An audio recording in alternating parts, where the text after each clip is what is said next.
Hi everyone! Welcome to another episode of Jennifer's Tale, My Life as a Crossdresser. And I, of course, am Jennifer, as you all well know if you're been watching my podcast for a while or listening to it for a while. But if you're new, I'm Jennifer. Welcome to my podcast.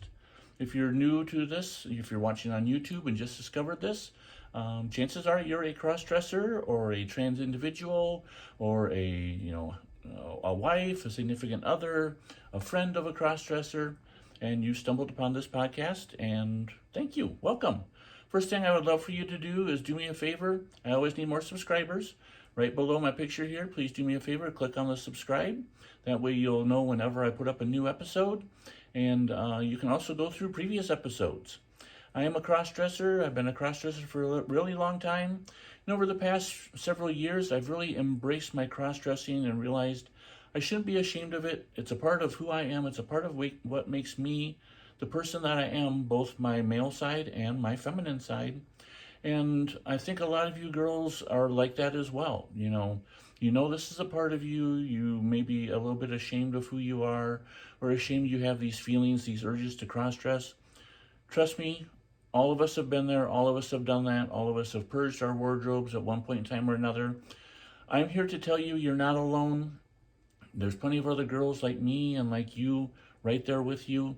And this podcast is all about helping you know that you're not alone, helping you accept your cross-dressing, and helping you tips, tricks, telling you a little bit about my life, my thoughts, hopes, dreams, desires, all that. Lots and lots of episodes for you to check out, so please do me a favor. Check out previous episodes. If you're listening as an audio podcast, whether it's on Spotify, iHeartRadio, iTunes, all the same rules apply for you as well. Welcome to this podcast. If it's new for you, please do me a favor, subscribe to the podcast. I have new episodes out every single week. And let's get into this episode. Now, this episode I've entitled Retail Therapy. And the reason I'm calling it Retail Therapy is because I have a brand new outfit that I'm wearing. I just went out for the day. I had a couple plans in place for today, and unfortunately, the way things normally go with me, they kind of fell apart. So instead, what I decided to do is go out, get myself a coffee, go to Walmart and buy myself some stuff. I bought some makeup, bought a new bra, got some more pantyhose because I was running low. And then I decided to go out and do some shopping. I decided to go to Kohl's. Now, I know a lot of you girls out there, you may not be able to dress as often as you like. I feel myself kind of fortunate in that I try to dress at least once a week, and I'm lucky enough to usually do so. But a lot of girls out there, you're not able to dress more than, maybe once or twice a year or once a month, something like that. And you might go through kind of a depression about the fact that you don't get to dress up as often as you would like. Or you may have a rough week, for example, at work, or home life might not be the best. And you wish you had that opportunity to dress, to just escape from things, to just not worry about things, embrace your feminine side, and just enjoy being your femme self. And that's kind of how I was feeling today, actually. It's only been a week since I dressed. However, my plans that I had as of late last night, they all kind of fell apart, and I was feeling kind of down. I almost felt like, no, the friend that I was going to hang out with this morning or have coffee with, maybe something came up, or maybe she just didn't want to spend the time with me. Things like that happen, and thoughts kind of go through your mind. Maybe it's me, maybe it's not them, even though chances are, yeah, something did come up, and that's the way it is. But I started thinking about what can I do to make myself feel better. And just like any woman out there, shopping will make you feel better. Trust me, it does. And it's not something that you have to be dressed up to do, although I was in this case. But there's been plenty of times where I haven't had the chance to dress for a while, and over the span of a couple weeks or something, I might have had a day off, but kids are home, or my time is limited. I have other errands to run. But being able to shop for your femme self, you don't have to be dressed up as your feminine self to shop women's clothes. You may feel a little ill at ease going into the women's department and looking for stuff. But I'm here to tell you, most people aren't going to give you a second glance. If people wonder, they're not going to say anything to you. They might give you a weird look.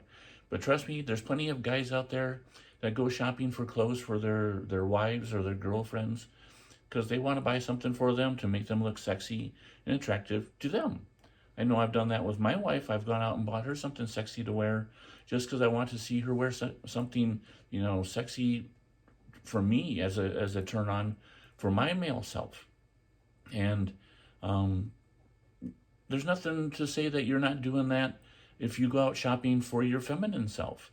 This outfit that I bought today, I went to Kohl's just to look around and see what they had available, and I happened to find their area of 70% off for dresses, and I found this cute little kind of a leotard type dress, and it was on clearance for $18. I think I need to lose a few pounds to make it look better than it does right now, but I'm pretty happy with it. I think it's cute. I think it's something I could wear this summer. And although I was dressed as my femme self, and I chatted with the girl that was up at the cash registers, I wouldn't have had to be. I could have went as my male self, dressed, and gone through and done some shopping. You don't have to have your wife or your girlfriend there. They don't need to know what you're doing. You don't need to feel self-conscious about it. And you can even do that, with thrift stores, whether it be, Goodwills or DAVs. There's nothing wrong with you going through and looking through the women's clothes for stuff. They don't know what you're doing. Maybe you're planning for Halloween months down the road, or maybe you are looking for something for your wife or your girlfriend or something like that. Doing something like shopping for yourself makes you feel better about yourself. It's a way to do something feminine and kind of give a little love and self-care and self-love to your feminine side. And it makes you feel better. It made my day a little bit brighter. It made me feel better about myself. So retail therapy, once again, it helps. Even going online, going on Amazon and buying yourself something. Being able to shop for your feminine side is a plus. It's a really good feeling. Highly recommend it. And there you go.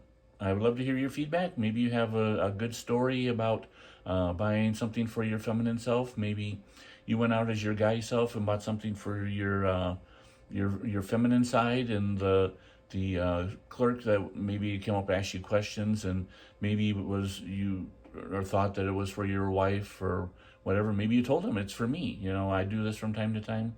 I'm trying to find something sexy for myself. There's plenty of girls out there who've done that as well. Please leave me some feedback. I would love to hear your thoughts.